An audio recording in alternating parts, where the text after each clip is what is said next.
കാറ്റത്തെ കിളിക്കൂടി ഇന്നത്തെ episode. Hello hello ചേട്ടാ, break ശരിയാക്കി. എത്ര രൂപയായി? എനിക്ക് പൈസയൊന്നും വേണ്ട, ചേട്ടൻ പൊക്കോ.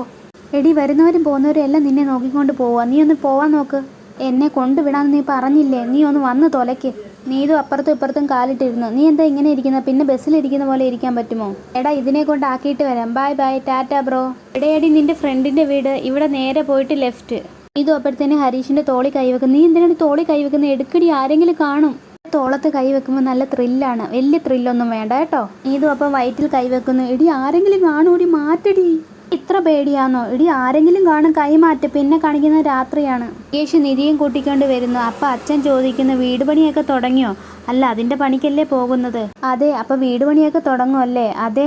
ഈ വീട് സ്വന്തം സ്ഥലമാണെന്ന് എഴുതിയ പൊസസീവ് സർട്ടിഫിക്കറ്റ് കാണിക്ക്. അപ്പോൾ ഞാൻ ഈ വീടിന് പകരം നല്ലൊരു ഡിസൈൻ ചെയ്തു തരാം. ഇത് എന്റെ സ്ഥലമാണല്ലോ, പിന്നെ ഞാൻ ആറയിന്ന് എഴുതി മേടിക്കാനാ? നിധി അകത്തോട്ട് പോകുന്നു. അപ്പോൾ സുഭാഷ് ഏട്ടൻ വന്ന് ചോദിക്കുന്നു, അച്ഛൻ വിചാരിച്ച അത് എഴുതി കിട്ടുമെന്നാണോ വിചാരം?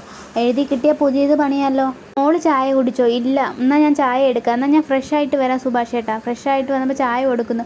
മോൾക്ക് ബസ്സിൽ പോകുന്നതിന് ബുദ്ധിമുട്ട് വല്ലതും ഉണ്ടോ? അതെന്താ സുഭാഷ് ഏട്ടാ അങ്ങനെ ചോദിച്ചത്?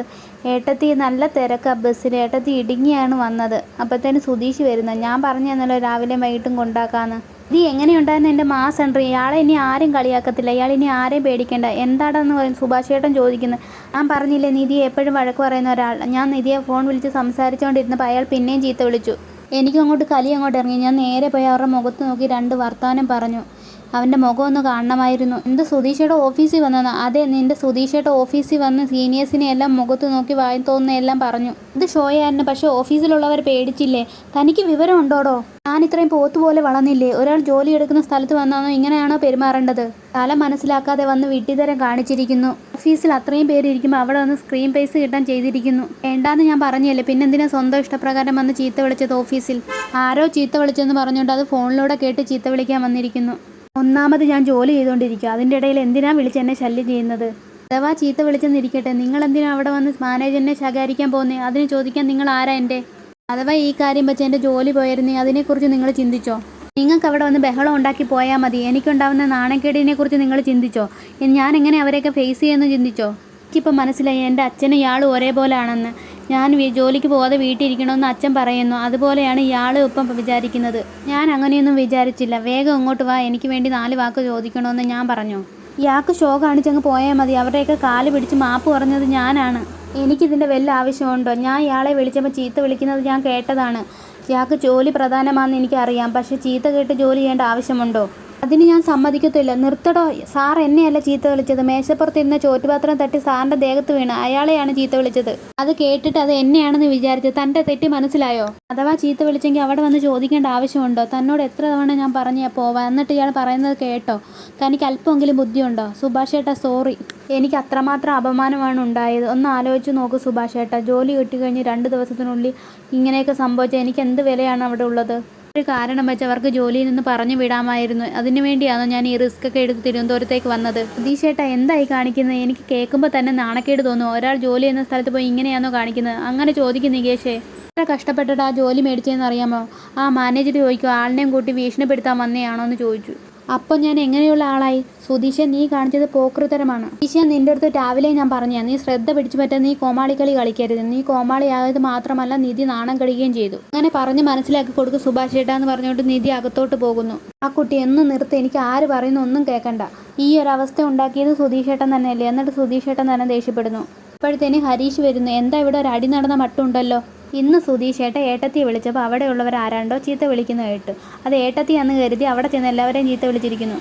ഏട്ടത്തിയുടെ അവസ്ഥയൊന്ന് ആലോചിച്ച് നോക്ക്. ഏട്ടത്തിയുടെ ഇന്നിപ്പോൾ വാങ്ങിച്ചു കൂട്ടിയതേ ഉള്ളൂ സുധീഷ് ഏട്ടൻ. സുധീഷെ, നിൻ്റെ കയ്യിലാണ് തെറ്റ്. ഇയാൾ സീറോ എന്ന് പറഞ്ഞിട്ടല്ലേ നടക്കുന്നത്. സിനിമാക്കാരെ പോലെയാണ് ജീവിതം എന്ന് വിചാരിക്കുന്നത്. ഇതിനല്ല, ഇതിനപ്പുറം കാണിക്കും. രണ്ടുപേരും അടിയും കൊടുന്നു. ഒരു പെൺകുട്ടിയോട് തനിക്ക് എങ്ങനെ സംസാരിക്കണമെന്ന് പോലും അറിയത്തില്ല. അത് നീ തന്നെ എന്നെ പഠിപ്പിക്കണോടാ. ഒരു പെൺകുട്ടി കുപ്പ ചരിച്ചപ്പോൾ നിൻ്റെ മാന്യത എനിക്ക് മനസ്സിലാതെ. അന്ന് നീ പറഞ്ഞ ഒരു പെൺകുട്ടി എങ്ങനെ ഹാൻഡിൽ ചെയ്യണമെന്ന് നിനക്കറിയത്തില്ല.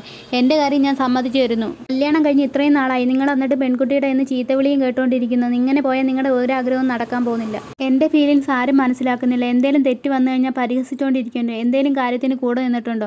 നിങ്ങൾ ആരെങ്കിലും കാര്യത്തിന് കൂടെ നിൽക്കുന്നുണ്ടോ? രണ്ടുപേരും പിന്നെയും തല്ലുണ്ടാക്കുന്നു. സുധീഷിൻ്റെ കാലെ പിടിച്ച് ഹരീഷ് തറയിലിടുന്നു. ഞാൻ നിർത്തടാ എന്ന് പറയുന്നത്. ഞാൻ പോവും അവിടെ നിന്നെന്ന് പറഞ്ഞുകൊണ്ട് ഇങ്ങനെ കാലെ പിടിച്ച് കിടത്തുന്നവരുടെ കൂടെ നിൽക്കുന്നില്ലെന്ന് പറഞ്ഞിട്ട് സുധീഷ് ഇറങ്ങി മുറ്റത്തോട്ട് പോകുന്നു. സുധീഷിനെ കണ്ടപ്പോൾ മുതൽ അച്ഛൻ പാട്ട് പാടുന്നു. കാത്തു സൂക്ഷിച്ചൊരു കസ്തൂരി പാമ്പരം എന്ന് പാടുന്നു. മര്യാദയ്ക്ക് നിർത്തിക്കോ, എന്നെ കാണുമ്പോൾ ഉള്ള മെക്കിട്ട് കയറ്റാം. എനിക്ക് ഒന്നാതെ കൈവിട്ട് നിൽക്കുവാണേ. എൻ്റെ പാട്ട് എൻ്റെ ക്രിയേറ്റിവിറ്റിയാണ്, ഞാൻ പാടും. സുധീഷ് പല്ല് ഞമറിക്കൊണ്ടിരിക്കുന്നു. നീ എന്താടാ പല്ല് ഞമറിക്കൊണ്ടിരിക്കുന്നത്? ഇത്രയും നേരം വായിട്ട് അരച്ചപ്പോൾ നിനക്ക് എൻ്റെ വായി നാക്കുണ്ടോ മൂക്കുണ്ടോ എന്ന് അറിയത്തില്ലായിരുന്നല്ലോ. എന്നിട്ട് ഞാൻ രണ്ട് മൂളിയപ്പോഴത്തേന് നിനക്ക് ദേഷ്യം കയറി വരുന്നല്ലേ? നിനക്കെന്നെ തല്ലണോ? തല്ലാൻ തോന്നുന്നുണ്ടോ? നിന്റെ ശൗര്യം എൻ്റെ അടുത്ത് മാത്രമേ കാണിക്കാൻ പറ്റൂ, അകത്ത് പോയി കാണിക്കാൻ പറ്റത്തില്ലല്ലോ. എന്ന് കരുതി ആ കുട്ടിയെ പോയി തല്ലണമെന്നല്ല. നിന്റെ എരണം കെട്ട ബുദ്ധിക്ക് അങ്ങനെ ചെയ്യണമെന്നല്ല. കല്യാണം കഴിഞ്ഞ് 4-5 മാസമായി. ഒന്ന് നിർത്ത്, എനിക്ക് ഒന്നാമത് സമനില തെറ്റി നിൽക്കുക. എന്നാൽ നീ കുറച്ചു നേരം അമ്പലംകുളത്തിൽ പോയി കിടക്കടാ. നിന്റെ ഈ പ്രായത്തിൽ എൻ്റെ ഭാര്യയ്ക്ക് എന്ത് ഇഷ്ടമാണ് ഇഷ്ടമല്ലെന്ന് പെരുമാറുമായിരുന്നടാ. എൻ്റെ ഉപദേശം എനിക്കറിയാം, എനിക്കത് വേണ്ട. എൻ്റെ ഉപദേശമൊന്നും നീ നോക്കാൻ നിൽക്കേണ്ട. നീ നല്ലോണക്ക് പെരുമാറാൻ നോക്ക്. 4-5 മാസം കൊണ്ട് അവിടെ ചീത്ത കേട്ടുകൊണ്ടിരിക്കുകയാണ്, അത് ശരിയാണ്. പക്ഷെ അവരുടെ സ്നേഹം കിട്ടാൻ വേണ്ടി ഞാൻ എത്രമാത്രം കഷ്ടപ്പെട്ടെന്ന് എനിക്ക് മാത്രമേ അറിയത്തുള്ളൂ. നിന്റെ നാടകങ്ങളി കൊണ്ടൊന്നും ആ പെണ്ണിന്റെ മനസ്സിൽ കയറാൻ പറ്റത്തില്ല. എനിക്ക് ഇതേ അറിയത്തുള്ളൂ, ഇതേ പറ്റത്തുള്ളൂ. അവളെ ഒരാൾ ചീത്ത വിളിച്ചപ്പോൾ എനിക്ക് കൊണ്ട് ഞാൻ പബ്ലിക്കായി പോയി ചോദിച്ചു. അത് സ്ഥലമോ സാഹചര്യമോ ഒന്നും ഞാൻ നോക്കിയില്ല. ഈ വീട്ടിൽ ഒരാൾക്ക് പോലും മനസ്സിലാക്കാൻ പറ്റുന്നില്ല. എല്ലാവരും എന്താ ഇങ്ങനെ? അവിടെ പോയ പാട്ട്, ഇവിടെ അകത്ത് പോയ ചീത്ത വിളി. ഞാൻ പോവാണ്. പിന്നെ കാണിക്കുന്ന പിറ്റേന്ന് രാവിലെയാണ്. സുഭാഷേട്ട എല്ലാവർക്കും ചായ കൊണ്ടുകൊടുക്കുന്നത്. സുഭാഷേട്ട എന്താ ബ്രേക്ക്ഫാസ്റ്റിന്? അത് മസാല ദോശ ഉണ്ടാക്കാം. എന്നാൽ ഞാൻ ഉണ്ടാക്കാം. വേണ്ട, മോള് റെസ്റ്റ് ചെയ്തോ, ഇനി ഞായറാഴ്ചയല്ലേ. അപ്പോൾ സുഭാഷേട്ടനോ? എനിക്ക് അങ്ങനെ ഞായറാഴ്ചയൊന്നും അങ്ങനെയൊന്നും ഇല്ല, ഞാൻ ചെയ്തോളാം. എന്നാൽ ഇരുന്ന് ഇച്ചിരി റെസ്റ്റ് ചെയ്തിട്ട് നമുക്ക് ബ്രേക്ക്ഫാസ്റ്റിനെ കുറിച്ച് ചിന്തിക്കാം. ഇത് ഇന്നലത്തെ സംഭവം കൊണ്ട് ജോലിക്ക് എന്തെങ്കിലും പ്രശ്നമുണ്ടോ? ഇല്ല ചേട്ടാ, അത് ഇന്നലെ തന്നെ പറഞ്ഞു തീർത്തു. എന്നാലും സുധീഷേട്ടൻ കാണിച്ചത് പോക്കൃത്തരമായി. നീ അത് വിടും. അവൻ്റെ ഒറ്റ ബുദ്ധിയാണെന്ന് നിനക്ക് അറിഞ്ഞൂടെയോ? മോളോട് ചീത്ത പറഞ്ഞെന്ന് പറഞ്ഞപ്പോൾ അവന് ദേഷ്യം വന്നു. അതാ അവിടെ വന്ന് ചോദിച്ചത്. അങ്ങനെ അത് ഏട്ടത്തിയോട് ചോദിച്ച് മനസ്സിലാക്കിയിട്ട് വേണ്ടേ ചെയ്യാൻ. അതുകൊണ്ടായിരിക്കും രാത്രി വരാഞ്ഞ്. ഇന്നലെ രാത്രി വന്നില്ലേ? മിക്കവാറും അങ്ങനെ അടി ഉണ്ടാക്കുമ്പോഴത്തേനും ഒന്നീ കാറിൽ പോയി കിടക്കും, പിറ്റേന്ന് രാവിലെ വരത്തുള്ളൂ. നികേഷ് അവനെ ഒന്ന് വിളിച്ചു നോക്കാം. അവൻ എവിടാന്ന് അറിയാമല്ലോ. ഞാൻ വിളിക്കണോ സുഭാഷ് ചേട്ടാ? വേണ്ട ഏട്ടത്തി, ഞാൻ വിളിച്ചോളാം. നീ എവിടെ പോകുന്നു? ഇവിടെ റേഞ്ച് ഇല്ല, ഞാൻ അങ്ങോട്ട് പോയി വിളിക്കട്ടെ. നിങ്ങൾ ചായ കുടിക്കുക. ഇത്തരം കാണിച്ചുകൊണ്ടാണ് എപ്പിസോഡ് അവസാനിക്കുന്നത്. ഈ വീഡിയോ കാണുന്നത് സബ്സ്ക്രൈബ് ചെയ്യണേ.